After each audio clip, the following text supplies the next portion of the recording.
This is my review of This That by High Stakes. I've been listening to the track over the last couple of days. I've got a lot of good things to say about it. It's got a catchy hook and a good beat, so I'm going to start off talking about that. So it's clear this has a lot of old school influence into the composition. You have this old school style hip hop beat coming in at the start of the track. This is the foundation for what everything else is built on. As soon as the track starts, you know what you're getting. You have this driving bass. That's an extreme key element, as it is in hip hop. You have this old school style kit with this janky snare and a few different hi-hats being sprinkled about.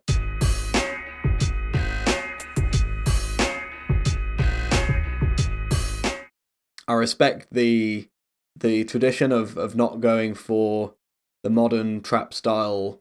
This really sticks to the roots of having a kit that just lays down a beat and gives you the important parts to work with. The way that the bass, guitar, and drums are arranged is to have everything give purpose. There's nothing fancy going on or anything to distract from the vocals in the verses, but everything is there to give groove. You have a funky sounding guitar with an echo and a reverb on it. The drums are purposeful, they're loud but not overbearing. You have a snare on 2 and 4.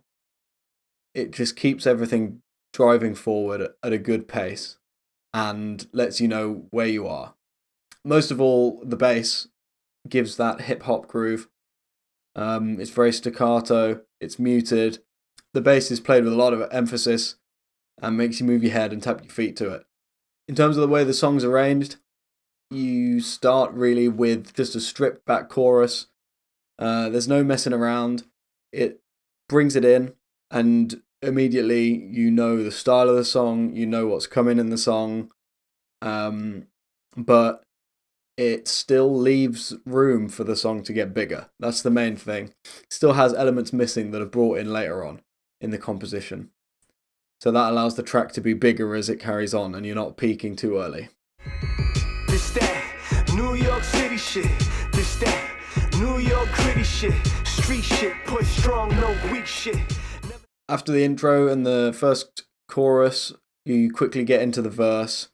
You've got this moody and groovy atmosphere already laid down so that the verse and the lyrics can come in strong. There's good variation to the rhythm and the lyrics.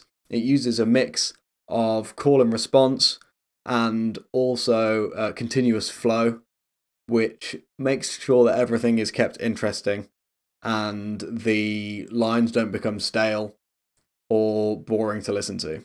Another thing to keep the song interesting, every 8 bars you have a major fill. This comes again in the form of the bass, just walking down in a run, while everything else is stripped back. Color is light green, my rhymes tight, I shine bright like hot beams. I keep a bad broad when I'm in the car. This does a couple of things. It clearly breaks up different phrases of the song, and it also allows the artist to really emphasize those few lines in the verse that he wants to bring through and put a lot of pressure on. Right, now you get back into the chorus, and that small synth that was played in the high register in the verse is now coming in big and central.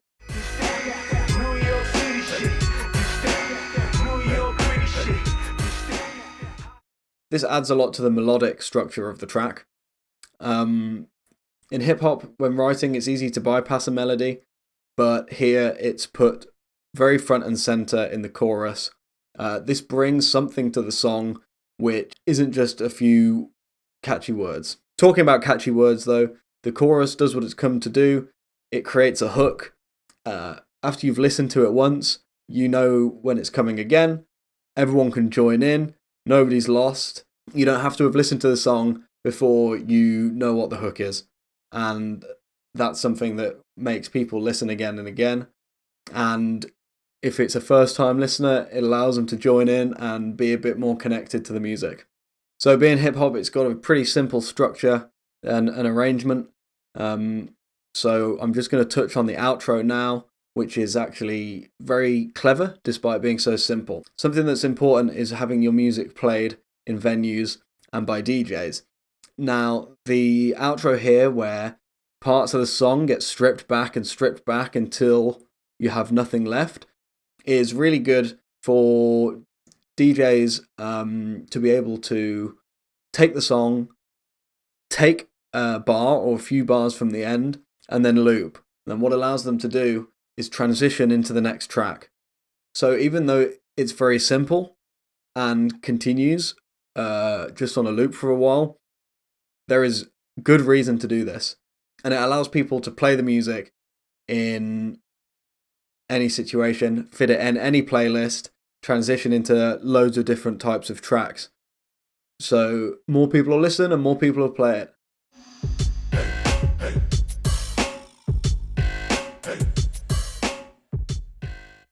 Okay, so I'm going to talk about the recording now, mainly on the vocals here. I've just got to say that the vocals are clean. There is no clipping. There's no plosives. I can't catch any accidentals.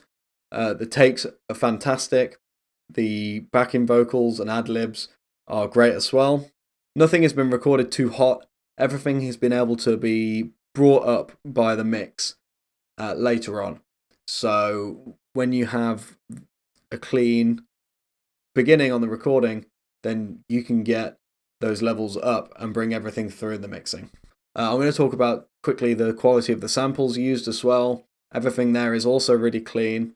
This sort of selection of the beats and the samples that are being used here really allow an old school vibe to be brought into the modern day, so that nothing sounds too dated or rough around the edges.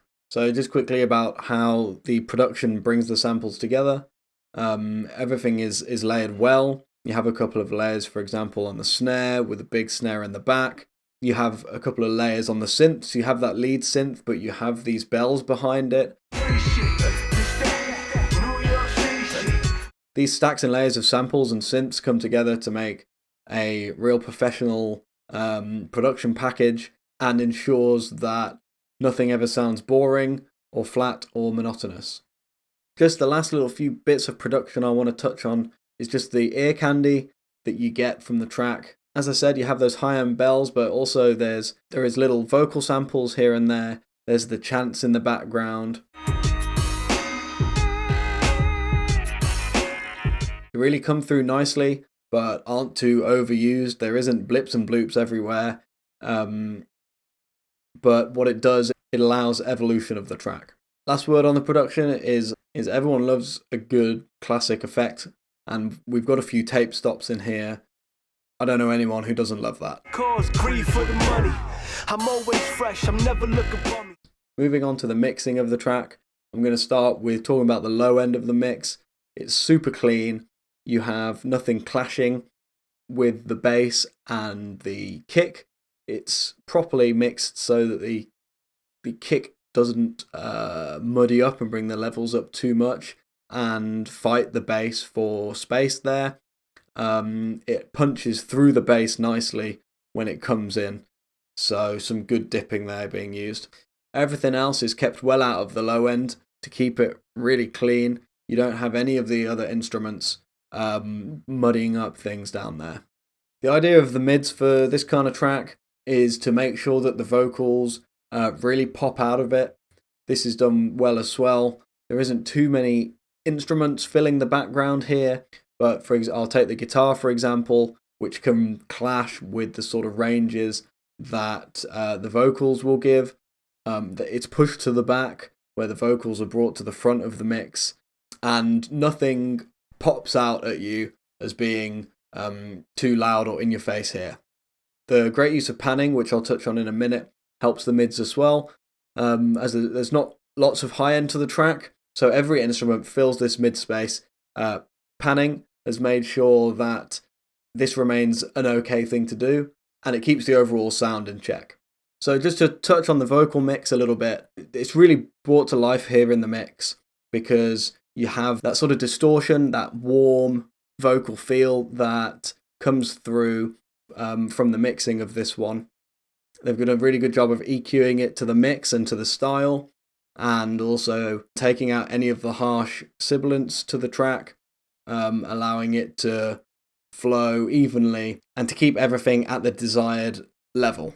So the mix on the high end is that there isn't a lot of high end, and this is done purposefully. An old school style mix will be mixed to be played on big heavy speakers, rather than in the modern day where they're mixed to be played on phones and laptops and in-ear small earbuds. A modern mix will have a lot of things moved into the high end. You'll get breathy, airy vocals, and you'll get very sprinkly, tight hi-hats, for example. What's happened here in the mix is that you get this old school hip-hop vibe because there isn't all of that high end there. And because that high end isn't there, it stops it from sounding like a 2020 pop track and makes it sound like an old school hip hop track. So to quickly touch on the drums, not a lot to say here. Everything sits in the mix lovely. You have your kick, which I've already talked about. You have the snare, which in the chorus has this thick reverb applied to it to make it bigger. And in the verse, it remains smaller and tighter to keep it contained and less prevalent. The hi-hats, you have some decent panning on to give the drums some more space, and you also have some other percussion sprinkled in just to give more room to the mix that you're hearing. So I'll continue talking about panning in this track. It's one of the most important and distinguishing parts of the mix. Talking about the chorus, you have the synth in the middle, and you have a lot of the vocals on the sides, which is an interesting way to mix. But here, with a lot of ping pong echo on the vocals and it moving around the space, it comes off as quite creative mixing, and definitely separates it from a lot of other hip hop and rap you'll listen to.